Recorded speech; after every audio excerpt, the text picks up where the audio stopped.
Alright guys, welcome back to another shop update. We got a few things this week that I want to talk about. The first thing is the project from this past Sunday, which was part of Bill Lavolsey's no lathe pen challenge. And so I took the approach of making a pen with a chainsaw. Now, I've had this idea for quite a while, but this was the perfect opportunity for me to use the chainsaw to make a pen because the rule was I couldn't use a lathe. But I had this idea in my head for a while. But it turned out pretty good, and I got a few comments that were, they said I was misusing the chainsaw and that kind of thing. But in reality, I was using the chainsaw the right way. I was holding it the right way, and I didn't, misuse the chainsaw in the way I was using it or holding it. Now, what I was cutting is unusual and not common, but I wasn't in any danger. There was nobody around me.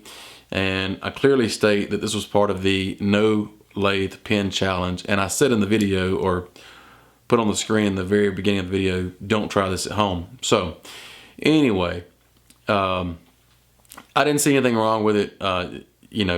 Kids shouldn't be using chainsaws anyway. So regardless if they're using it the right way or making a pen. But anyway, I've got the pen in my hand. I want to show it to you. You probably saw the video. If not, I'll link it in the description. You can go watch that. And there are a ton of other videos in that playlist of Bill Lavolsey's pen challenge. But this is the pen. I'm gonna see if I can zoom in here. But I left. You can see this. I got a hold of the pen with the chainsaw there. And you can see the tube on the inside. I was gonna show this. I was gonna leave it in the video regardless of how it turned out. But you can see all the nicks that I left in the pen. I wanted it to be, kind of rough, just so I know where it came from. But you can see if you look close, like around the edges, it's not even all the way around. So it was kind of hard to get, a really good pen out of a blank with a chainsaw. So if I can get this back in focus. There we go. So anyway, I had fun. It was a good experience. Like I said, it was a good excuse to use the chainsaw. I love the chainsaw. And I use the pen since I've made it. I've used it every day. So I was quite happy with the results. Anyway, that was the first thing on my list. The next thing on my list was that I took a trip over to Jay's and helped him hang some of his dust collection piping in his shop. And I can remember when I was hanging my dust collection pipe in the shop, it was a chore. It really does take two people unless you're really creative on how you hang it or whatever. But went over and helped Jay. We had a good time. He's getting that shop really in good shape. He's got a very nice dust collection system going. He's got a video coming out. So be sure to keep an eye on Jay's channel and look out for those videos.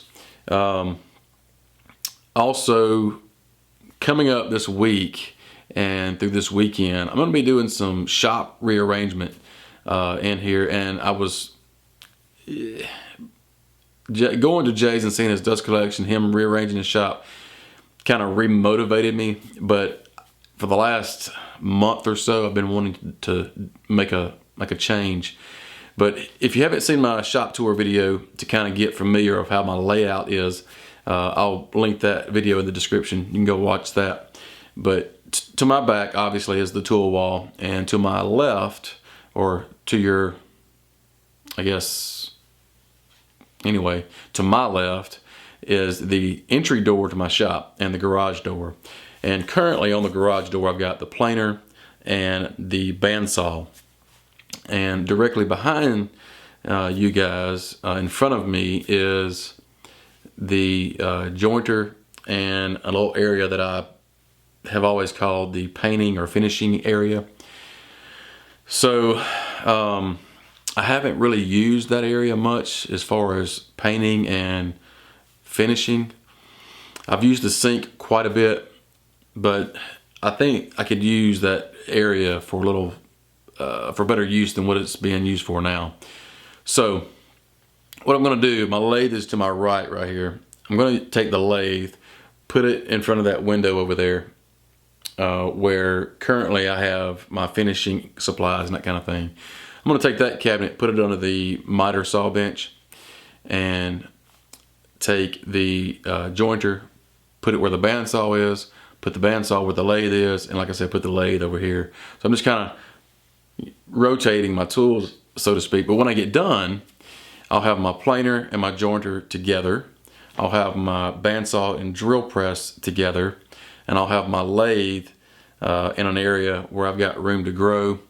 Eventually, possibly putting in a sharpening station in that area, and maybe something else. I'm not real sure yet.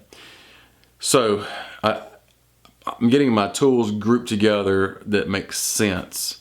So we'll see how that works out. There's gonna be a lot of work, but I've already got my dust collection drops in place. So when I put my dust collection in, I put in a few more drops, and I was able to configure it in a way to where I could, change things around. So I'm okay in that regard. And then, like I said in the previous shop update, I'm going to be doing a remake of my outfeed table. I'm going to make some changes to it. I'm going to add some new things to it, but leave everything that I currently have into the table, but just rebuild the whole thing. I plan on doing a video and creating plans for that. And so I'm really, really excited about that, because this outfeed table has just been my workhorse of the shop. I mean, it's where I am all the time. So I'm really excited about getting that in video format and getting plans out there for you guys to check out.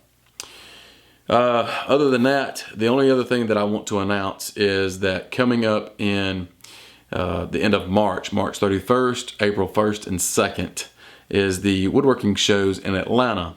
Now, myself and Jason Barlow, which he doesn't do YouTube videos. He is on Instagram, however. His handle is at JB's Workshop.